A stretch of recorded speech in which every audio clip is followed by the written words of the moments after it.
Bienvenue à l'émission Crois-tu? Notre invité d'aujourd'hui a grandi dans une famille où la foi chrétienne était vécue de façon austère, et je peux même préciser très austère. Dès son jeune âge, notre invité a cultivé ses pensées à l'image d'un Dieu prompt à, à punir toute faute et même à venger sa sainteté.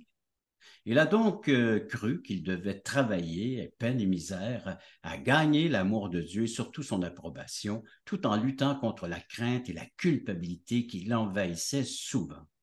Mais un jour, il a compris que Dieu l'aimait de façon inconditionnelle. Alors ce déclic a changé vraiment sa vie. J'ai le plaisir de vous présenter Benoît Guillot. Benoît, bienvenue à l'émission Crois-tu? Merci. Tu as grandi à quel endroit? Bien, j'ai grandi à différents endroits. Je suis né à Saint-Jean-sur-Richelieu, mais assez jeune, autour de l'âge de 2 ans, ma famille a déménagé à Victoriaville. C'est là que j'ai grandi jusqu'à l'âge de 10 ans. À partir de 10 ans, je suis déménagé à Québec et c'est là que j'ai resté pendant le restant des années jusqu'à maintenant. Lorsque j'ai grandi à Victoriaville, j'ai grandi dans un contexte, comme il a été décrit, où la foi chrétienne était vécue de façon vraiment austère. Donc, c'était très rigide. C'était très rigide, mais en même temps avec une emprise sur ma conscience, et le sentiment de culpabilité était fréquent. Comme un jeune garçon, j'ai, euh, j'aime avoir du plaisir. C'est que j'aime jouer, puis des fois, un jeune garçon fait des écarts de conduite. Ouais, Donc, dans turbulence un. un peu, hein?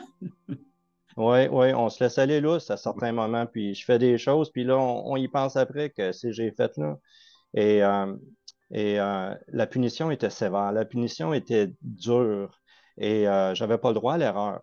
Et ça m'a amené, ça a créé quelque chose dans moi où, euh, en vivant ma vie, je voulais cacher mes écarts de conduite.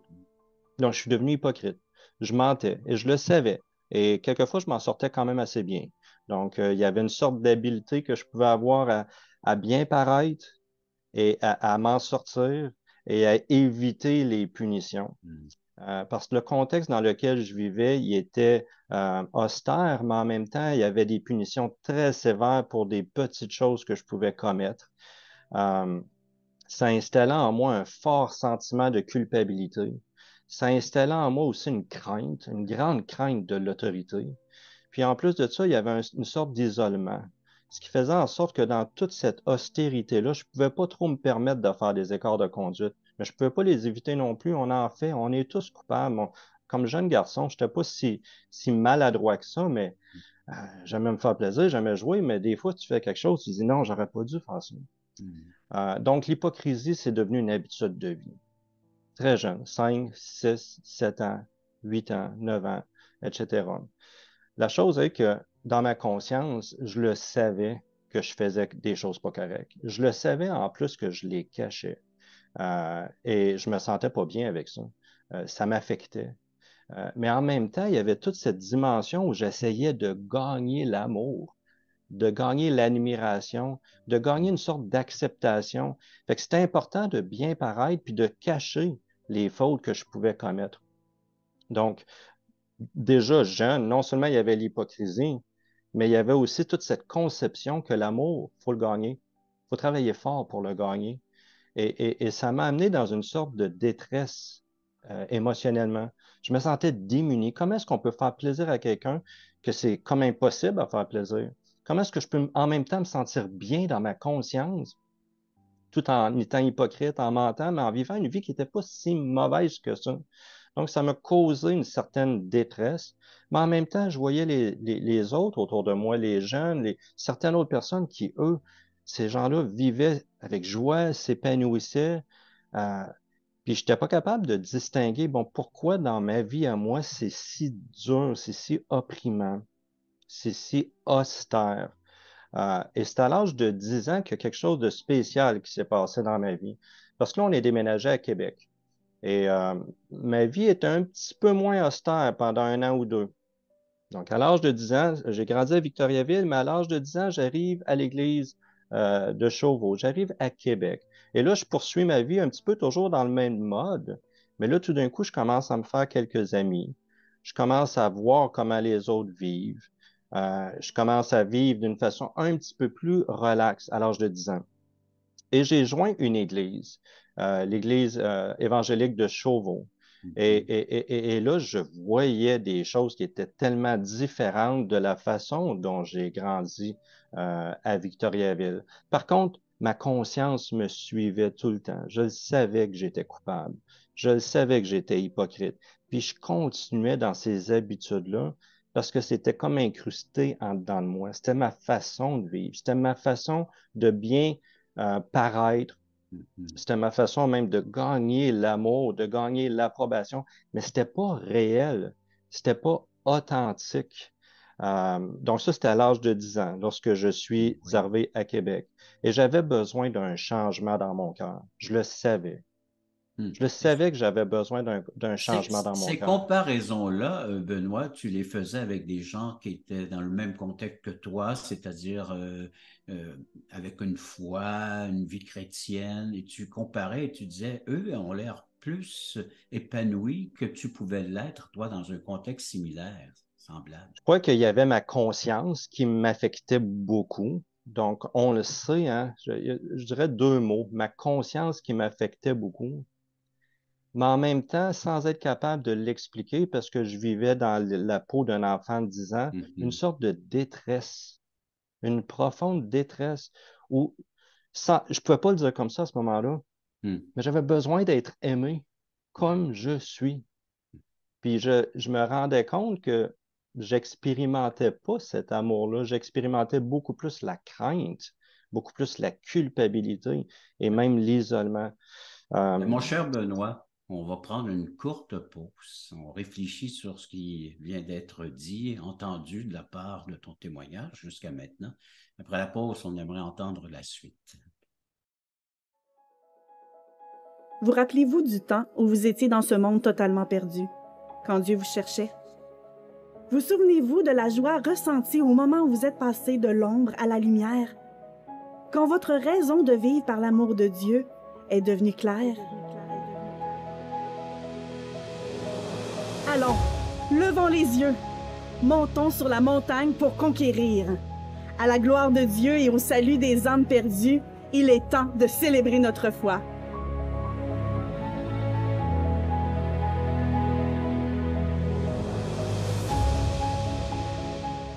Le retour avec Benoît. Benoît, donc, il y a deux aspects qui semblent te priver ou te dicter ta façon de vivre devient difficile et qui te culpabilise. C'est justement de savoir que tu dois mériter l'approbation de Dieu, tu dois la gagner et en même temps aller chercher son amour par essayer d'accomplir ce qu'il te demande. Mais tu vois que tu es limité, tu es un enfant de 10 ans, il y a cette culpabilité-là, c'est très intense chez toi, le fait d'être coupable envers les humains et envers Dieu. Et comment tu vas te libérer de cette condamnation qui te pèse parce que de ce poids qui est là sur toi. Alors là, tu arrives à Chauveau, donc à Québec, déménagement de Victo à Québec avec tes parents, certainement, parce que tu n'as que 10 ans. Et là, comment tu exprimes ta foi? Tu te compares avec les autres, tu vois qu'il y a de l'épanouissement, mais chez toi, ça semble être saturé, puis ça semble être cette culpabilité qui t'envahit continuellement. En fait, à l'âge de 10 ans, je pouvais pas faire grand-chose. Mais il y a quelqu'un qui a fait quelque chose de merveilleux pour moi, puis c'est ça que j'ai découvert. Euh, à ce moment-là, pour moi, la foi chrétienne, c'était juste de la moralité. Hmm. Jusqu'à l'âge de 10 ans. Il faut faire ci, il faut pas faire ça, il faut faire ci, il faut être une bonne personne. Puis il faut bien paraître. Puis c'était devenu vraiment prioritaire dans ma façon de vivre, puis dans mon contexte à moi. Jusqu'à temps que j'écoute les enseignements du pasteur Gazik, Monsieur Gazik à l'église de Chauvron. J'avais écouté plusieurs enseignements. J'avais entendu, parce que je suis né dans un contexte où mes parents n'étaient pas encore dans la foi évangélique. À l'âge de 5 ans, sont allés dans une église évangélique. Donc, à partir de l'âge de 5 ans, j'avais beaucoup entendu d'enseignements, puis des prédications, puis la Bible qui était enseignée. Mais c'était beaucoup de la moralité dans ma tête à moi. À l'âge de 10 ans, quand j'écoutais M. Gazik, c'était différent. Puis, je n'étais pas capable nécessairement de l'expliquer à ce moment-là, mais aujourd'hui, quand je regarde en arrière, c'est comme si M. Gazik parlait du Seigneur Jésus, comme s'il l'avait vu. En fait, il l'avait connu, lui, d'une façon personnelle. Ça me fascinait.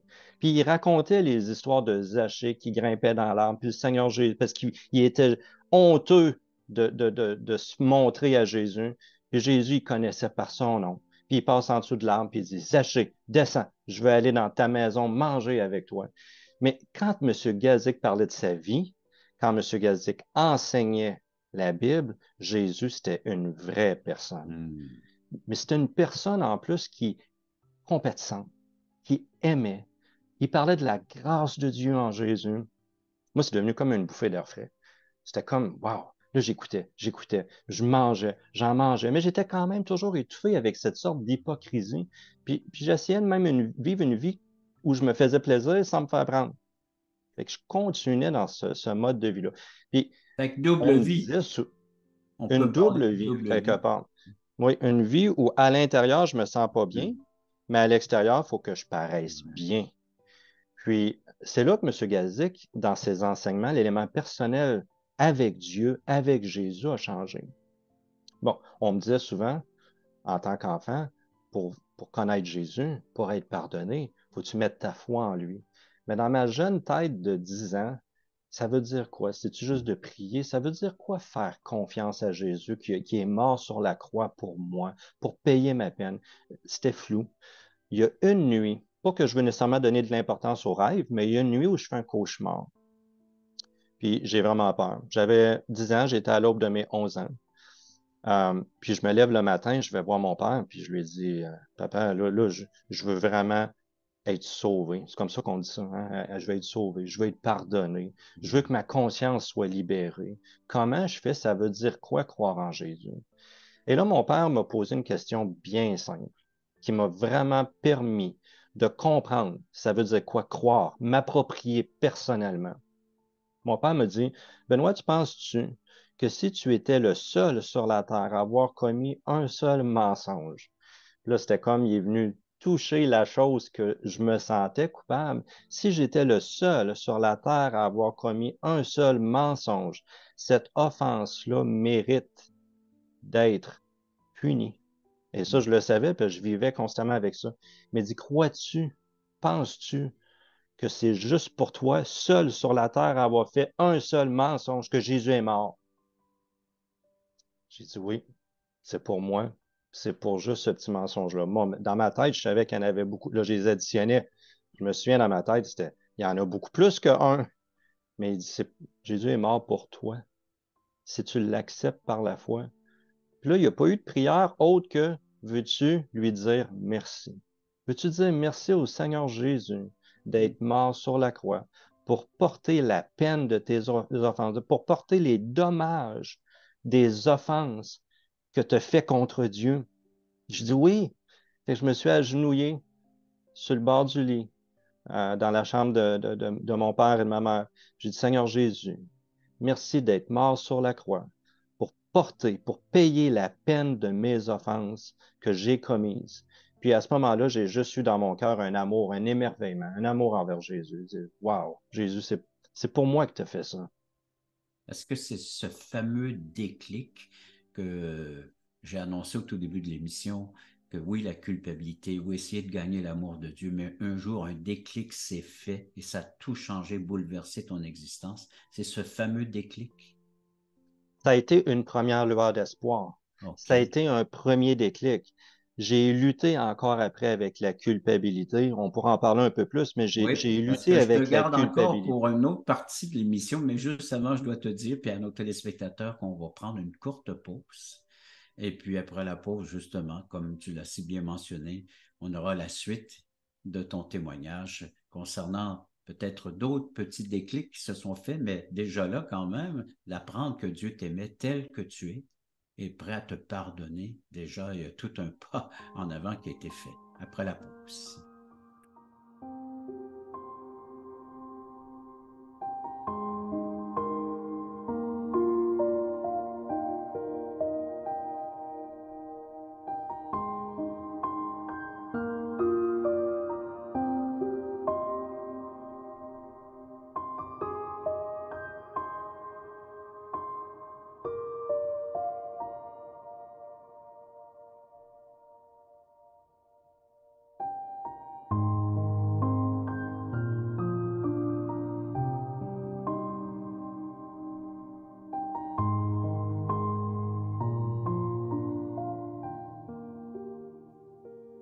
toi, donc, tu déménages à Québec, tu entends des prédications de l'Évangile qui est tout autre de ce que tu avais entendu jusqu'à ce 10 ans lors de ton déménagement à Québec.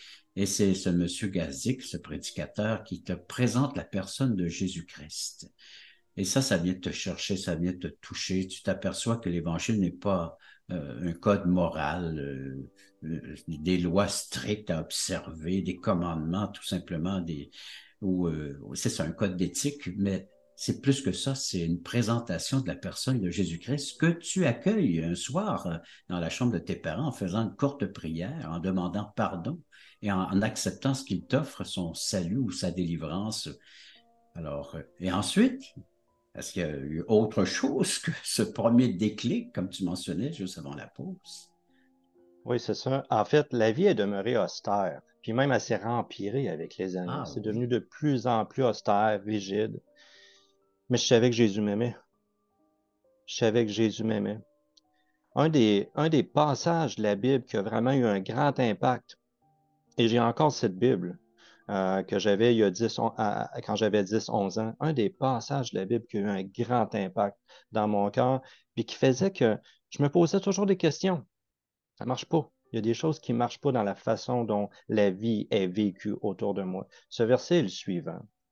Et c'est l'apôtre Jean qui dit en 1 Jean 4, versets 18 à 19.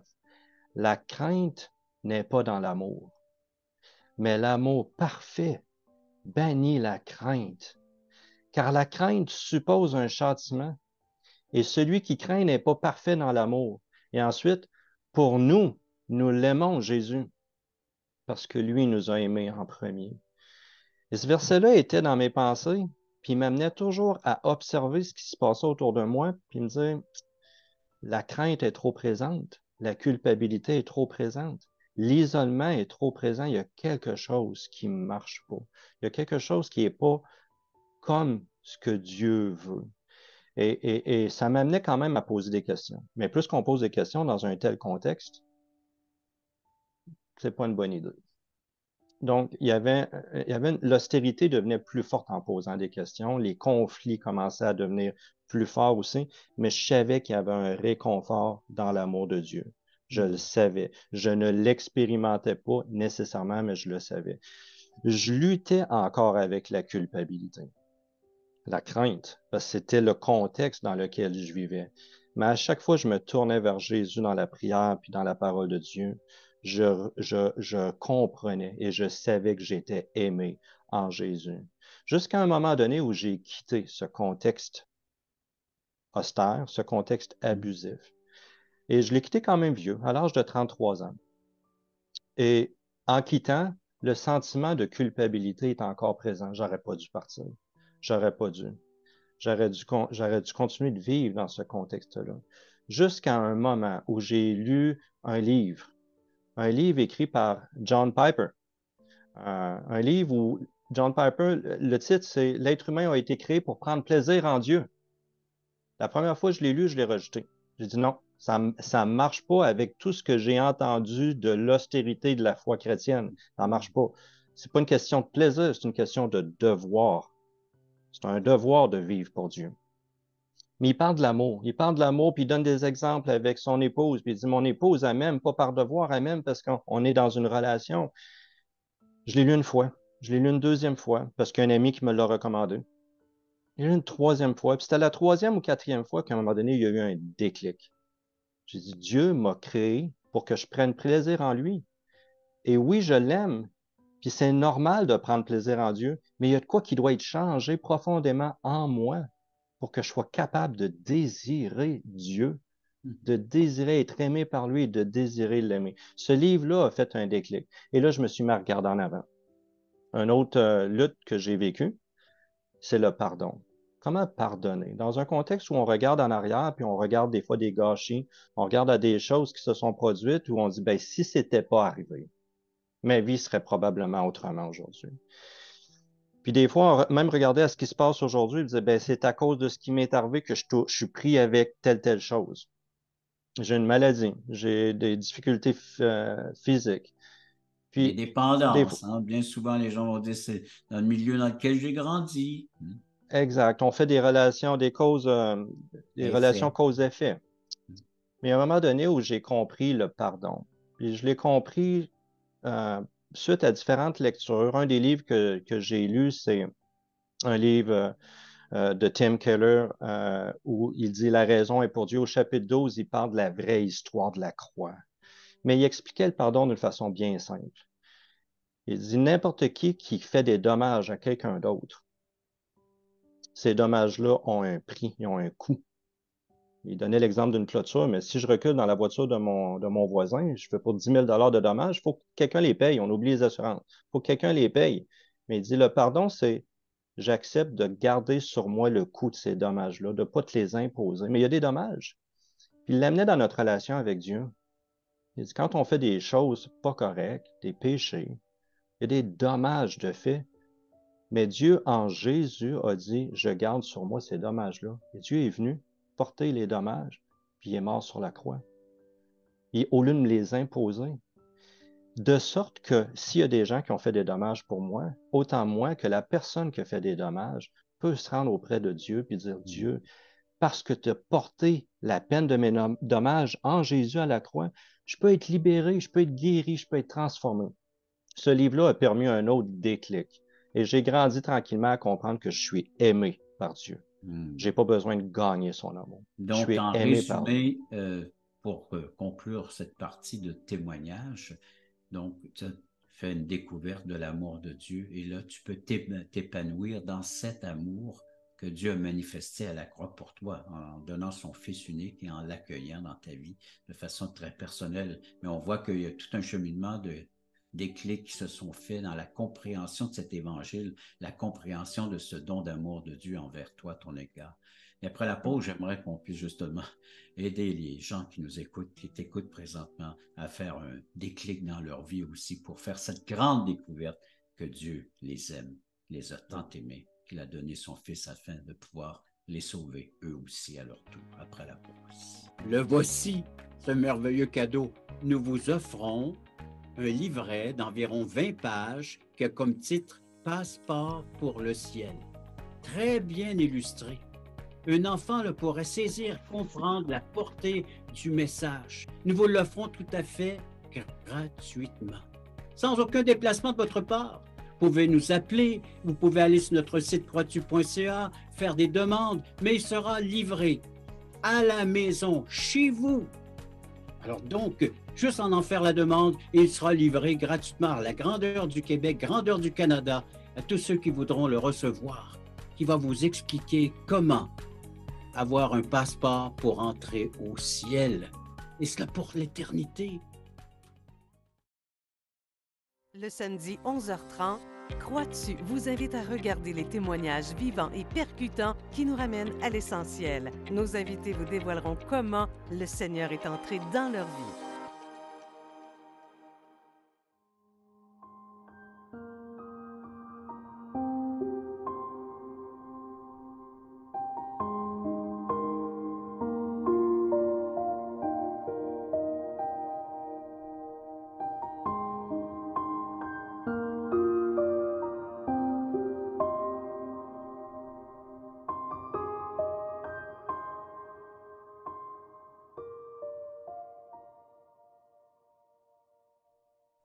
Alors, Benoît, oui, on en arrive à la conclusion de l'émission maintenant. Et comment tu pourrais aider nos téléspectateurs à faire un de ces déclics, entre autres, un premier déclic dans leur vie?